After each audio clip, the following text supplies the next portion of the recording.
Result गुरु Aamir sir YouTube channel में आपका हार्दिक अभिनंदन है, स्वागत है। देखिए आज मैं हिंदी विषय का 50 महत्वपूर्ण ऑब्जेक्टिव क्वेश्चन लेकर के आया हूँ। एग्जाम के दृष्टिकोण से आपके लिए हर विषय बहुत ही महत्वपूर्ण है, चूंकि अगर एक भी नंबर कम आता है 300 में से तो आप सेकंड डिवीजन हो जाएंगे। इसलिए प्रत्येक विषय पर आपको समान रूप से ध्यान देने की जरूरत है और जो पोर्शन आपका कमजोर है उस पर विशेष रूप से ध्यान देने की जरूरत है। बच्चे सब विषय पर ध्यान देते हैं लेकिन हिंदी पर बहुत कम ध्यान देते हैं और जिसके कारण उनका मार्क्स कम हो जाता है। जबकि हिंदी स्कोरिंग नंबर वाला है, इसमें ज्यादा से ज्यादा नंबर आने की संभावना होती है और ये आपको टॉपर बनाने में भी मदद कर सकता है। इसलिए आप इसको ध्यान से देखेंगे, एक एक क्वेश्चन को समझेंगे। बहुत ही महत्वपूर्ण 50 क्वेश्चन मैं लेकर के आया हूँ, गेस क्वेश्चन। ये पहला क्वेश्चन से मैं स्टार्ट करता हूँ। पहला क्वेश्चन है कि भाववाचक संज्ञा का उदाहरण कौन सा है। भाववाचक संज्ञा का इनमें से उदाहरण कौन सा है। देखिए ऑप्शन दिया है युवा, यौवन, युवती, जुआ। इसमें हो जाएगा आपका यौवन। यौवन भाववाचक संज्ञा है। आप संज्ञा के जो प्रकार है उनको याद रखेंगे, जैसे व्यक्तिवाचक संज्ञा, द्रव्यवाचक संज्ञा, समूहवाचक संज्ञा, जातिवाचक संज्ञा, भाववाचक संज्ञा। तो ये सब संज्ञा का एक एक एग्जाम्पल आपको याद होना जरूरी है। एकदम इसको समझ करके जाएंगे तभी आपका ये फायदा करेगा एग्जाम में। इससे रिलेटेड एक दो क्वेश्चन आएगा ही आएगा। अगला क्वेश्चन देखिए 2 नंबर क्या करा है। ठीक इसी वक्त मोटर के पीछे खटखट की आवाज सुनकर सेन साहब लपके, शोफर भी दौड़ा। यह कैसा वाक्य है। सरल वाक्य है, संयुक्त वाक्य है, मिश्र वाक्य है या इनमें कोई नहीं। ये कैसा वाक्य हो जाएगा, संयुक्त वाक्य हो जाएगा। अगला क्वेश्चन देखिए 3 नंबर क्या कर रहा है। विभाजन का विलोम शब्द कौन सा है। विभाजन, विभाजन का विलोम शब्द हो जाएगा अविभाजन। अ मतलब नहीं होता है, यहाँ पे विभाजन लगा हुआ है तो हो जाएगा अविभाजन। अगला क्वेश्चन है कि दूषित, अगला क्वेश्चन कर रहा है कि दूषित शब्द का पर्यायवाची शब्द कौन सा है। दूषित का पर्यायवाची शब्द कौन सा है, तो दूषित का आपको बताना है पर्यायवाची शब्द, ये हो जाएगा कलंकित। अगला क्वेश्चन देखिए सामाजिक शब्द किस प्रत्यय के योग से बना है। कौन सा शब्द, सामाजिक शब्द। सामाजिक शब्द इक के प्रत्यय के योग से बना है। इक जो बाद में लगता है उसको प्रत्यय बोलते हैं, जो पहले लगता है उसको उपसर्ग बोलते हैं। तो पूछ भी सकता है कि सामाजिक में कौन सा प्रत्यय है, तो इक प्रत्यय इसमें लगा हुआ है। अगला क्वेश्चन देखिए अनुग्रह में किस उपसर्ग का प्रयोग हुआ है। उपसर्ग अभी मैं बताया जो पहले लगता हो, तो अनु है और ग्रह है, तो इसमें कौन सा हो जाएगा, अनु। आपका हो जाएगा ख आंसर। 7वां देखिए उन दिनों जूझना पड़ता था, इस वाक्य में आए क्रिया पदबंध की काल रचना कौन सी होगी। उन दिनों जूझना पड़ता था है तो ये बीता हुआ है, भूतकाल से रिलेटेड है। इसमें 2 ऑप्शन आपका भूतकाल से रिलेटेड है, एक भूत निश्चयार्थ, एक भूत अपूर्ण निश्चयार्थ। उन दिनों जूझना पड़ता था, तो इसमें कौन हो जाएगा आपका, ग हो जाएगा, भूत अपूर्ण निश्चयार्थ। अगला क्वेश्चन देखिए कि अनुवर्तिता का विपरीतार्थक शब्द क्या है। अनुवर्तिता आपको बताना है, अनुवर्तिता का विपरीतार्थक शब्द क्या होगा, प्रवर्तिता। इसका हो जाएगा रेल यात्रा में कौन सा समास है। रेल यात्रा में समास भी आपको याद रखने की जरूरत है। अवयवी भाव, संबंध, तत्पुरुष, कर्मधारय, बहुब्रीहि, अवयवी भाव, ये सब जो या नए समास, ये सारे समास को आपको याद रखने की जरूरत है, उसको समझने की जरूरत है। समास से हर हाल में आपको पूछेगा ही पूछेगा, तो आपको बताना है रेल यात्रा के बारे में कि रेल यात्रा कौन सा समास है। तो ये तत्पुरुष है। किस तरह का तत्पुरुष, संबंध तत्पुरुष है। रेल यात्रा किस तरह का है, संबंध तत्पुरुष है आपका रेल यात्रा, संबंध तत्पुरुष। ख हो जाएगा। अगला क्वेश्चन देख रहा है झंझनाहट शब्द का लिंग क्या है। झंझनाहट किस तरह का शब्द है, तो ये आपका स्त्रीलिंग शब्द है, जिसमें हट वट लग जाता है वो सब स्त्रीलिंग शब्द होता है। उसके बाद अगला क्वेश्चन देखिए क्या करेगी। जो कैसा सर्वनाम है, जो कैसा सर्वनाम है, अनिश्चयवाचक, पुरुषवाचक, संबंधवाचक या प्रश्नवाचक। तो ये क्या हो जाएगा, संबंधवाचक है, क्योंकि जो का शब्द ज्यादातर प्रयोग हम लोग शब्दों को जोड़ने के लिए करते हैं, इसलिए इसमें जो हो जाएगा संबंधवाचक। अगला क्वेश्चन देखिए शायद 1943 की बात रही होगी, ये किसकी बात कर रहा है, भविष्य की बात कर रहा है।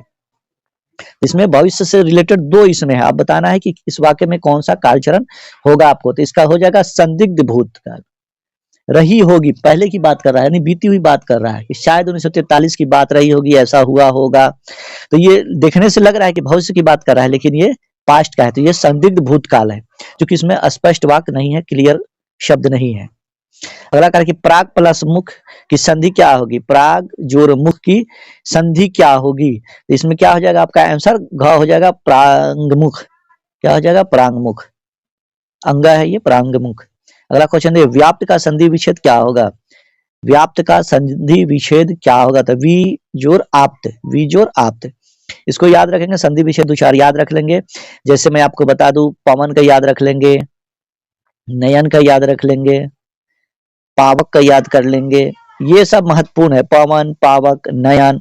उसके बाद एक कोई सरोज, मनोज, या फिर सच्चिदानंद हो गए, हिमालय हो गए, ये सब का संधि विच्छेद आप जरूर एक बार देख करके जाएंगे, ये सब महत्वपूर्ण है, इंपॉर्टेंट है। अगला क्वेश्चन देखिए 15 नंबर क्या कर रहा है कि अस्वर के परे यदि ई या बड़ी ईश्वर आए तो विकार स्वरूप कौन सा निर्मित होता है? अस्वर के परे अगर ई या बड़ी ईश्वर आए तो क्या होगा? तो ए हो जाता है, वो क्या हो जाता है? ए हो जाता है। मदन की उम्र क्या थी? ये फिर आपसे बुक से क्वेश्चन है ये कि मदन की उम्र क्या थी? तो मदन 5-6 साल का था, 5-6 साल का था। अगला क्वेश्चन देखिए, शाहनामा का रचना काल क्या है? माने किस सदी में ये इसकी रचना की गई थी? शाहनामा का तो ये रचना की गई थी 10वीं-11वीं सदी में। अगला क्वेश्चन देखिए, कह रहा है कि किस देश के लोग बड़े बड़े नख पसंद करते थे? किस देश के लोग बड़े बड़े नख पसंद करते थे? तो गौर देश के लोग।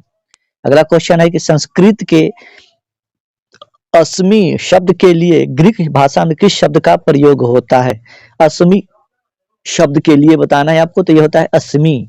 अस्मि होता है, ये आपका हो जाएगा ग, अस्मि। अगला क्वेश्चन देखिए 20 नंबर, किस भाषा की सहायता के बिना अब तक निकाले गए भाषा विज्ञान के निष्कर्ष संभव नहीं थे? ये आपको बताना है 20 का आंसर, तो ये हो जाएगा आंसर आपका संस्कृत। अगला क्वेश्चन देखिए क्या कह रहा है कि किनके अनुसार भारतीय संस्कृति किसी एक जाति की देन नहीं बल्कि समय समय पर उपस्थित अनेक जातियों के श्रेष्ठ सदनाशों के लवण नीर संयोग से विकसित हुई है? तो ये आपका आंसर कौन सा हो जाएगा? इसका हो जाएगा आपका हजारी प्रसाद द्विवेदी के आंसर। अगला क्वेश्चन देखेंगे क्या कर रहा है कि नागरी लिपि शीर्षक निबंध गुणाकर मूल्य की किस पुस्तक से लिया गया है? नागरी लिपि शीर्षक निबंध गुणाकर मूल्य की किस पुस्तक से लिया गया है? इसका आंसर हो जाएगा भारतीय लिपियों की कहानी, ऑप्शन क, भारतीय लिपियों की कहानी।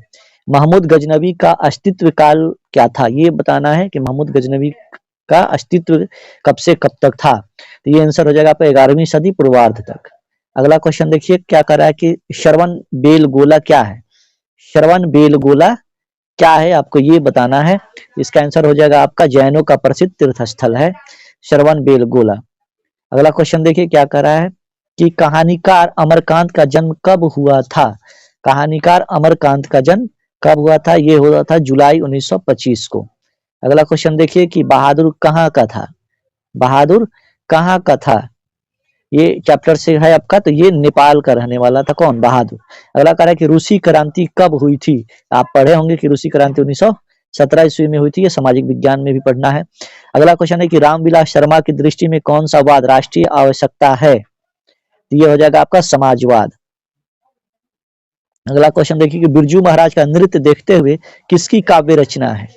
बिरजू महाराज का नृत्य देखते हुए किसकी काव्य रचना है? तो ये है आपका श्री राम वर्मा का, श्री राम वर्मा का। अगला देखिए कि हिरोशिमा शीर्षक कविता में वर्णित सूरज कहाँ निकलता है? हिरोशिमा शीर्षक कविता में वर्णित सूरज कहाँ निकलता है? इसका आंसर हो जाएगा आपका नगर के चौक पर, ख, नगर के चौक पर। अगला है कि पंत जी प्रवृत्ति से क्या है? छायावादी थे, साम्यवादी थे, प्रयोगवादी थे या प्रगतिवादी थे? इसका आंसर हो जाएगा कि वो छायावादी थे। पंत जी कैसे थे? छायावादी कवि थे। अगला क्वेश्चन देखिए, संस्कृति के चार अध्याय किनकी रचना? ये बहुत ही अच्छी किताब है और ये बहुत ही प्रसिद्ध है, हमेशा ये पूछा जाता है। तो ये रामधारी सिंह दिनकर जी की है, संस्कृति के चार अध्याय। अगला क्वेश्चन है कि किससे महलों की नींव उखड़ जाती है? किससे महलों की नींव उखड़ जाती है? तूफान से, जनता के हुंकार से, सुनामी से, बुलडोजर से? तो ये हो जाएगा आपका जनता के हुंकार से। अगला है कि फावरे और हल राजदंड बनने को है का अर्थ क्या है? ये आपको इसका अर्थ बताना है कि फावरे और हल राजदंड बनने का अर्थ क्या है। तो ये आंसर हो जाएगा आपका मजदूर और किसान शासक होंगे, ऑप्शन ख। अगला क्वेश्चन कि हिरोशिमा शीर्षक कविता में किसके लिए कहा गया है केवल एक प्रज्वलित क्षण की दृश्य सोख लेने वाली? किसके लिए कहा गया है? तो इसका आंसर हो जाएगा आपको दोपहरी के लिए। अगला क्वेश्चन है चक्रव्यूह किनकी कृति है? चक्रव्यूह किनके द्वारा लिखी हुई है? ये लिखी हुई आपका कुंवर नारायण सिंह के द्वारा, कुंवर नारायण के द्वारा। बचाना है मनुष्य को जंगल हो जाने से, बचाना है मनुष्य को जंगल हो जाने से कथन के माध्यम से कुंवर नारायण मनुष्य के संबंध में क्या सोचते हैं? ये आपका आंसर हो जाएगा मनुष्य निरंतर असभ्य होता जा रहा है, इस विषय में उनकी ये चिंता थी, इनकी कुंवर नारायण की। अगला क्वेश्चन कि इसी दुनिया में शीर्षक कविता किसकी रचना है? ये आपको बताना है 39 का कि इस दुनिया में शीर्षक किनकी रचना है? कुंवर नारायण की, जीवनानंद दास की, वीरेंद्र डंगवाल की या अनामिका की? ये आपको कमेंट बॉक्स में कमेंट करके बताना कि ये किनके द्वारा लिखी हुई है। अगला क्वेश्चन देखिए, हमारी नींद शीर्षक कविता एक कवि बीरेन डंगवाल के किस काव्य संग्रह से ली गई? हमारी नींद कवि बीरेन डंगवाल के किस काव्य संग्रह से ली गई है? तो ये ली गई है आपको दुष्चक्र में दृष्टा से, सृष्टा से, दुष्चक्र में सृष्टा से। अगला कि कौन सी काव्य रचना कवयित्री अनामिका की नहीं है? यानी इनमें से 3 कवयित्री अनामिका की है, एक है जो उनकी नहीं है, तो ये हो जाएगा आपका ग्रंथि। ग्रंथि उनकी रचना नहीं है अनामिका जी की। अगला क्वेश्चन है कि अनामिका रचित अक्षर ज्ञान शीर्षक कविता किस काव्य संग्रह से ली गई है? तो ये ली गई है आपका कवि ने कहा। किनसे ली गई है? कवि ने कहा काव्य ग्रंथ है इनका, उन्हीं से ये ली गई है अक्षर ज्ञान। अगला क्वेश्चन देखिए 43 क्या करा कि किसने अपने भाइयों के सामने यह प्रस्ताव रखा, हम तीनों ही माँ को 50-50 रुपए हर महीने दे दिया करेंगे। ये किसने रखा था? तो ये रखा था कैलाश ने। कैलाश ने यह प्रस्ताव अपने भाइयों के सामने रखा था। 44 का देखिए क्या कर रहा है, जब सीता अंधेरे अंधेरे ही घर से निकली तब सबसे बड़ी बात क्या थी? जब सीता अंधेरे अंधेरे घर से निकली तब सबसे बड़ी बात क्या थी? तो ये थी कि सीता के चारों ओर खुली हवा थी। सीता के चारों ओर खुली हवा थी। अगला क्वेश्चन देखिए, किस दिन सीता को लापसी बिल्कुल फीकी लगी? किस दिन सीता को लापसी बिल्कुल फीकी लगी थी, ये आपको बताना है। इसका आंसर हो जाएगा आपका 45 का नाहर सिंह जी वाले दिन। नाहर सिंह जी वाले दिन।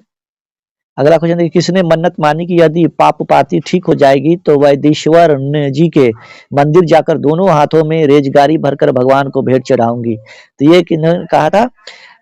तो ये हो जाएगा आपका 46 का आंसर वल्ली अम्माल ने। इनके द्वारा वल्ली अम्माल। अगला क्वेश्चन देखिए, करा है कि तमिल लोगों का मदुरै यूनानी लोगों द्वारा किस नाम से जाना जाता है?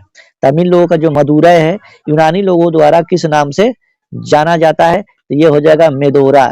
मेदोरा नाम से जाना जाता है। अगला क्वेश्चन देखिए, मंगू की माँ की आंखों में आंसू कब झिलमिला आते थे? मंगू की माँ की आंखों में आंसू कब झिलमिला आते थे? इसका आंसर हो जाएगा पागलों के अस्पताल में मंगू को भर्ती करने की सलाह पर।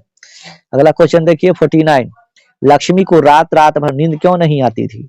लक्ष्मी को रात रात भर नींद क्यों नहीं आती थी? क्योंकि उसे बाढ़ की चिंता सताई जा रही थी।